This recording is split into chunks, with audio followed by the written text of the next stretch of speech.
Ciao! Guardate, un'altra storia per voi. Questa volta protagonista una bella farfallina, Lalla. Lalla la farfalla. Lalla la farfalla vola tutto il giorno e a casa non vorrebbe mai far ritorno.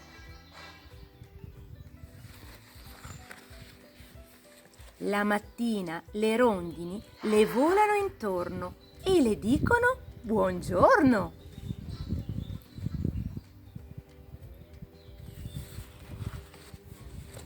Il pomeriggio Lalla vola sullo stagno e gli eniatroccoli la salutano mentre fanno il bagno.